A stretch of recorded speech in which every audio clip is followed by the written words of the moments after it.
Assalamualaikum warahmatullahi wabarakatuh, sahabat surga.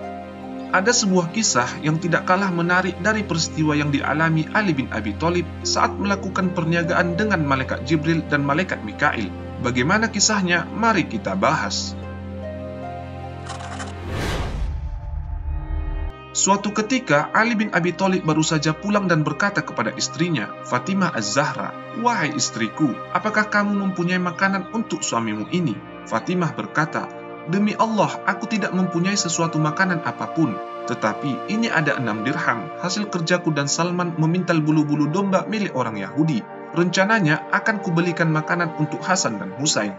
Sahabat, begitulah memang keadaan Fatimah Az-Zahra, putri kesayangan Rasulullah itu dan keluarganya. Sebenarnya, kalau saja mereka mau, mudah saja bagi mereka untuk mengumpulkan harta dan hidup bergelimang kemewahan dunia. Tetapi, seperti halnya Rasulullah SAW, mereka memilih untuk zuhud dalam kehidupan dunia ini. Tidak jarang Fatimah dan Ali bekerja menimba air untuk menyiram kebun kurma milik orang-orang Yahudi, memintal bulu-bulu domba, memilah-milah kurma, dan lain sebagainya. Inilah gambaran kehidupan seorang wanita yang Nabi SAW pernah bersabda, penghulu kaum wanita di surga adalah Fatimah Az-Zahra. Lalu, mendengar jawaban istrinya itu, Ali berkata, "Biar aku saja yang membeli makanan itu." Maka Fatimah menyerahkan uang 6 dirham itu kepada suaminya yang segera saja pergi meninggalkan rumah. Tetapi, dalam perjalanan untuk membeli makanan itu, Ali bertemu seorang lelaki yang berkata, "Siapakah orang yang mau meminjami Tuhan yang Maha Pengasih, Zat yang selalu menepati janji?" Tanpa berpikir panjang, Ali menyerahkan uang 6 dirham hasil kerja istrinya itu kepada lelaki itu. Ia bukannya tidak ingat kalau keluarganya sedang kelaparan, terutama kedua anaknya yang masih kecil. Tetapi demikianlah memang didikan dan contoh yang diberikan Rasulullah SAW. Bagi umumnya orang mungkin tidak mengapa jika mengurangi kadar atau kualitas yang dicontohkan Rasulullah sebatas kemampuan masing-masing. Tetapi tidak bagi Ali. Sejak balita ia diasuh Nabi SAW, bahkan dinikahkan dengan putri kesayangannya. Kalau ia bergeser terlalu jauh dari didikan Nabi SAW, tentulah telah menjadi kesalahan besar baginya. Setelah itu, Ali segera kembali ke rumah dan Fatimah menyambutnya dengan menangis ketika melihatnya tidak membawa apa-apa.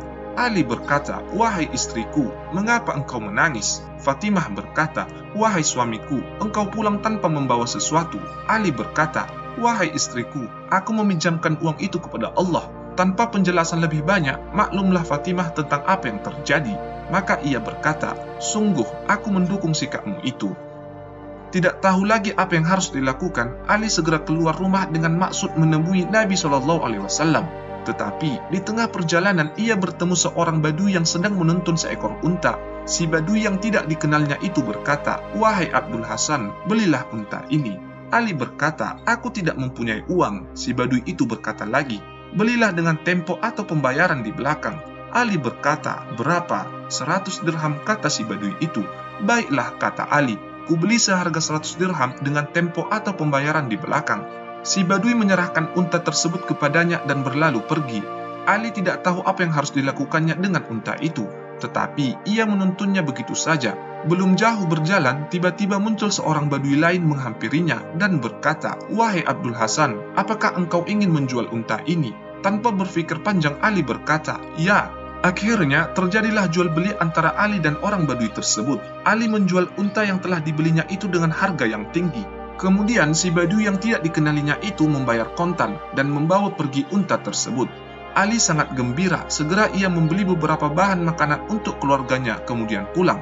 Kali ini Fatimah menyambutnya dengan tersenyum dan berkata, "Wahai Abdul Hasan, apa yang terjadi kali ini?"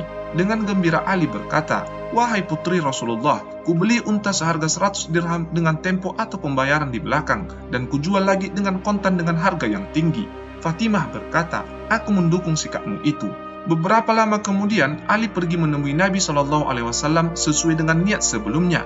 Begitu ia masuk masjid, Nabi SAW tersenyum kepadanya dan bersabda, "Wahai Abdul Hasan, engkau yang bercerita atau aku saja yang bercerita?" Tanpa tahu maksudnya, Ali berkata, "Wahai Rasulullah, engkau saja yang bercerita."